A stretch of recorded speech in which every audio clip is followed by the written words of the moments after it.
വർഷങ്ങൾക്ക് മുമ്പ് ഒരു കണ്ണേട്ടൻ, നെല്ലിക്ക കണ്ണച്ചി എന്ന് പറയുന്ന കണ്ണേട്ടൻ കിണറ്റിൻ്റെ പണിയെടുക്കുമ്പോൾ തലയെ കല്ല് വീണിട്ട് കിണറ്റിൽ വീണ് മരിച്ചുപോയി.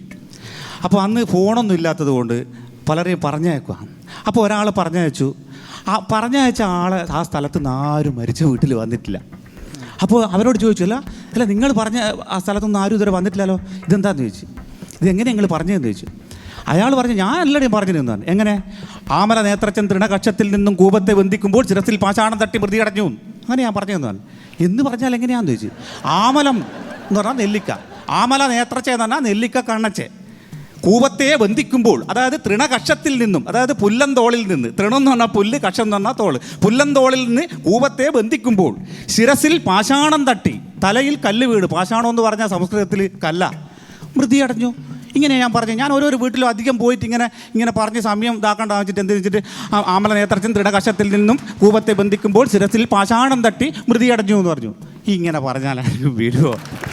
പിന്നെ എൻ്റെ നാട്ടിൻ്റെ കുറച്ചപ്പുറത്ത് ഒരു രാജേട്ടനുണ്ട്. രാജേട്ടൻ ഓട്ടോറിക്ഷ ഡ്രൈവറാണ്. രാജേട്ടൻ്റെ സ്വഭാവം ഭയങ്കര അലമ്പാ, ആർക്കും ഇഷ്ടമല്ല. രാജേട്ടന് എന്തെങ്കിലും ഒരു പണി കൊടുക്കണമെന്ന് എല്ലാവരും പറയൂ, രാജേട്ടൻ എന്തെങ്കിലും ഒരു പണി കൊടുക്കണമെന്ന്. പിന്നെ രാജേട്ടൻ്റെ ഓട്ടോറിക്ഷയ്ക്ക് ഒരു പ്രത്യേകത ഉണ്ട്. സാധാരണ നമ്മളൊരു ഓട്ടോറിക്ഷ ഇങ്ങനെ അല്ലേ സൗണ്ട് വരുമ്പോൾ നമ്മളെങ്ങനെ കേൾക്കുക. എന്നാൽ രാജേട്ടൻ്റെ ഓട്ടോറിക്ഷ വരുമ്പോൾ നമ്മൾ ഇങ്ങനെ മ്യൂസിക് കൂട്ടിയിട്ടാണ് വരിക. ഇതെല്ലാം ഒരു അലമ്പ. അപ്പോൾ എല്ലാവരും വിചാരിക്കും ഒരു പണി കൊടുക്കണമെന്ന്. അപ്പോൾ നാട്ടിൽ ഏറ്റവും പണി കൊടുക്കുന്നതിൽ പെട്ട ഒരാളാണ്, നല്ല ഹ്യൂമർ സെൻസിലൊരാളാണ് പോയില്ല സുനിയേട്ടൻ.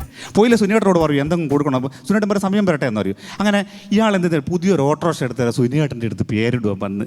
അപ്പോൾ സുനിയേട്ടൻ എനിക്കൊരു പേര് വേണം ഓട്ടോറിക്ഷയ്ക്ക് തന്നെ. അങ്ങനെ പേരിടുവാൻ വന്നേരെ നല്ല സമയമല്ലേ കിട്ടുക. സുനിയേട്ടനകത്ത് പോയിട്ട് ഒരു പേര് എഴുതിയിട്ട് ഒരു പേപ്പറിലാക്കിയിട്ട് കൊടുത്ത്. ഇതെങ്ങനെയാണെന്ന് ചോദിച്ചു. കുഴപ്പമില്ല, നല്ല പേര്, 3 അക്ഷരമുള്ള പേര്. എന്താ ഇതിൻ്റെ അർത്ഥം എന്ന് വെച്ചു. പുൽക്കൊടി തുമ്പിലെ ജലഗണിക എന്ന് പറഞ്ഞു. ഓക്കെ എനിക്ക് ഇഷ്ടമായി എന്ന് പറഞ്ഞു. ഇയാൾ പോയിട്ട് ഓട്ടോറിക്ഷയ്ക്ക് പേരിട്ട് ഓട്ടോറിക്ഷ അങ്ങനെ മുന്നിലും പിന്നിലും എല്ലാം ആയിട്ട് നല്ല സ്റ്റിക്കർ അടിച്ച് ഓട്ടോറിക്ഷ ഓടാൻ തുടങ്ങി. അങ്ങനെ ഓട്ടോറിക്ഷ ഓടാൻ തുടങ്ങിയ എല്ലാവരും ഇങ്ങനെ ചിരിക്കാൻ തുടങ്ങി. അങ്ങനെ നല്ലൊരു പണി കൊടുത്തതല്ലേ.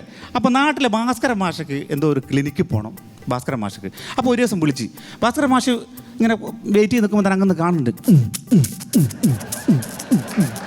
ഇങ്ങനെ വരുന്നുണ്ട്. ഭാസ്കര മാഷ് കണ്ടപാട് പറഞ്ഞ് ഈ ഓട്ടോറിക്ഷയിൽ ഞാൻ കാര്യമില്ലെന്ന് പറഞ്ഞു. എന്താണെന്ന് ചോദിച്ചു. എന്നോട് ഇതിൻ്റെ പേര് എന്നാ പേര് കൗവീനം. കൗവീനം എന്ന് പറഞ്ഞാൽ അർത്ഥം അറിയാടോ എനിക്ക്. എന്തെന്നാ അർത്ഥം? പുൽക്കൊടിത്തുമ്പിൽ ജലകണിക. പുൽക്കൊടിത്തുമ്പിൽ ജലകണിക്കല്ലടോ, കോണോകോ എന്നാ അതിൻ്റെ അർത്ഥം.